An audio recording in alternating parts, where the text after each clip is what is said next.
Edhe pse shpesh e shohim me biçikletë nëpër qytet, Labinot Ahmeti nga Tetova nuk merret me gara.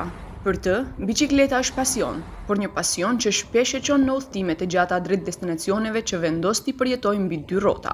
Një vit e gjysmë e përgatitim këtë projektit, do thotë, ka qenë do thotë, është rreth rrotull Mediteranit. Pak si ma Shqipën e Tetovës, rreth rrotull Mediteranit. Do thotë, plani ka qenë, do thotë, ne si mshym për Durrës, pi Durrës si dalëm për në Itali, Kalabri poshtë, Sicili, pi Sicilie më pas dalëm, do thotë, në Afrikën Veriore, shkojmë deri në Gibraltar, më pas dalëm në Spanjë, do thotë vendet e Andaluzisë, Spanja Jugare, vazhdojmë për në Francë, në Itali, do thotë, diku në Itali, ndalen ata ta mbarojnë kitë rrugtimin me 4500-5000 km ndoshta. Por jo çdo plan përmbyllet sipas pritjeve. Destinacioni final ishte 4500 km, por një defekt i rënd teknik e detyroi ta ndërpresë rrugtimin shumë më herët. Ai arriti vetëm deri në Palermo të Italisë, duke përshkuar 1280 km. Një 10 km para Piana degli Albanesi në Sicili, pata defekt të madh me biçikletën, për të cilën nuk kish mundësi ta vazhdoj.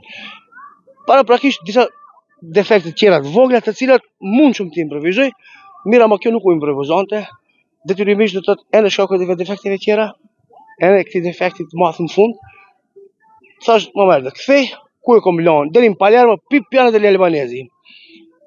40 km para Palermos, 10 km para Piana degli Albanesit, e kom shtyr biçikletën.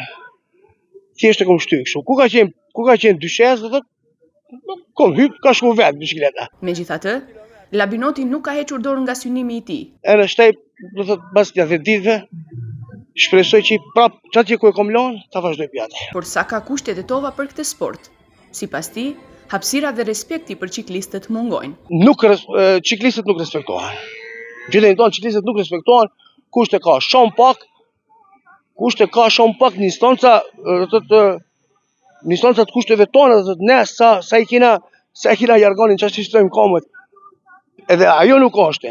A nëse marrën ta krahasojmë për shembull që me rastin e fundit në Itali, për shembull, do thotë është si nata me ditën. Labinoti tashmë ka përshkuar shumë rrugë të vështira, autostradën e Adriatikut, Stambollin dhe shumë qytete të tjera. Ciklizmi vitet e fundit po fiton gjithnjë më shumë terren në Tetov. Nga qyteti tashmë kanë dalë ciklistë që kanë shkuar me biçikletë deri në Mekë e Medinë, si dhe nga Danimarka deri në Maqedoni.